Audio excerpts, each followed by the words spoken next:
la presse. Donc, Monsieur Lurton pour le groupe Rassemblement pour l'UMP. Rassemblement Merci. pour l'UMP. Alors, avec le contrat de génération annoncé lors de la discussion que nous avons eue ici même lors du débat sur les contrats d'avenir, le gouvernement lance un nouveau dispositif qui, cette fois-ci, et contrairement au contrat d'avenir, s'adresse à tous les jeunes et à toutes les entreprises. Nous regrettons aussi cet examen précipité et surtout de ne même pas disposer du texte qui nous sera soumis, ce qui rend difficile toute intervention sur le fond dans un débat aussi important que celui de l'emploi des jeunes et des seniors. Mais confrontés, comme l'ensemble de mes collègues ici présents, à des situations où des personnes de plus de 50 ans sont licenciées de leur entreprise sans aucune perspective de retrouver du travail, nous sommes également confrontés à des situations de jeunes, souvent sans formation, qui ne parviennent pas à intégrer le monde du travail.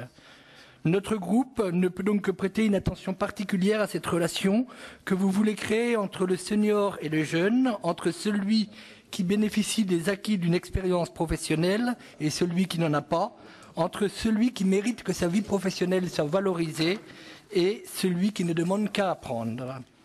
Néanmoins, ce projet me paraît soulever plusieurs questions. Une question essentielle, tout d'abord, qui demeure une différence fondamentale entre nous.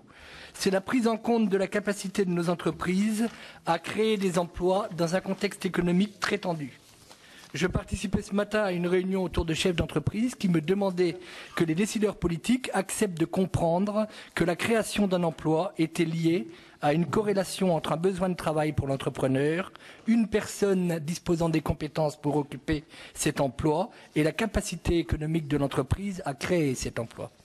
Or, je doute que dans un contexte économique aussi tendu que celui que nous connaissons actuellement, beaucoup d'entreprises soient en mesure de recourir au contrat de génération et qu'elles préfèrent plutôt payer des pénalités.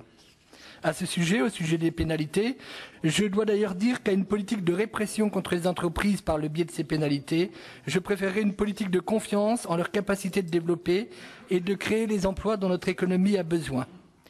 J'avais eu l'occasion, au moment de la discussion sur les emplois d'avenir, d'insister sur l'importance de l'apprentissage. Aujourd'hui, malgré les assurances que vous m'aviez données, Monsieur le Ministre, j'ai le sentiment d'un très net recul du nombre de contrats d'apprentissage dans notre pays et notre groupe serait intéressé par disposer d'informations quantitatives à ce sujet.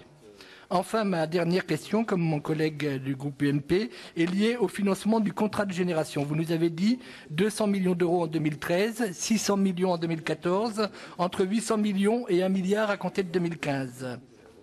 En outre, le gouvernement vient de nous annoncer plusieurs mesures. Augmentation de 10% du montant du revenu de solidarité active, relèvement du plafond de la couverture maladie universelle et l'annonce par le Premier ministre lors de la conférence nationale contre la pauvreté du renforcement de plusieurs dispositifs d'aide aux plus démunis qui coûtera 2,5 milliards d'euros au compte public d'ici à 2017. Comment comptez-vous, Monsieur le Ministre, financer toutes ces nouvelles mesures dont le coût est évalué à 60 milliards d'ici 2017 pour tenir l'objectif d'équilibre budgétaire? Merci. Merci, Monsieur Lurton.